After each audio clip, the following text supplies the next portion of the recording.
Counting of ఫిగర్స్లో number of ట్రయాంగిల్స్కి సంబంధించి ఇక్కడ మనం చూస్తే counting figures number of triangles అంటున్నారు ఇక్కడ కూడా. Okay, number of triangles find out చేయాలి. సో నెంబర్ ఆఫ్ ట్రయాంగిల్స్ ఇక్కడ మనం చూస్తే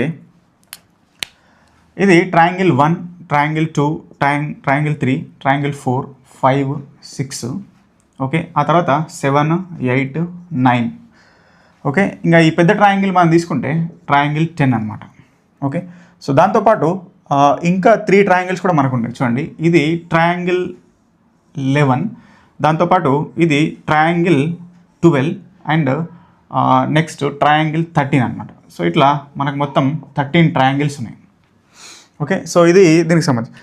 మరి ఇక్కడ కూడా ఇట్లా మనం చూడండి, సో ఇట్లా దీని ఆర్డర్ పెరుగుతూ ఉంటే మళ్ళీ ఇక్కడ డిఫికల్ట్ ఫైండ్ అవుట్ చేయడం. దీనికి సంబంధించినటువంటి ఆ షార్ట్ కట్ ఒకటి చూడండి.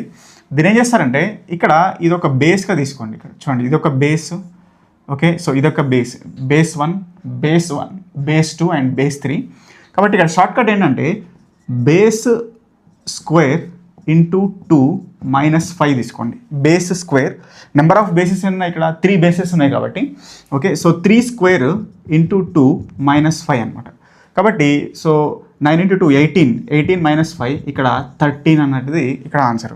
ఓకే, అదే ఇక్కడ చూస్తే మనం సేమ్ ఇక్కడ మనకు base 1, base 2, base 3 and base 4 bases ఉన్నాయి కాబట్టి సో షార్ట్ కట్ వాడండి. 4 స్క్వేర్ ఇంటూ 2 మైనస్ 5 తీసుకోండి.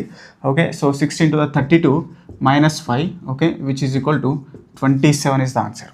Okay, so number of triangles 27 అనమాట. సో ఇది దీనికి సంబంధించిన ఇంకొక షార్ట్.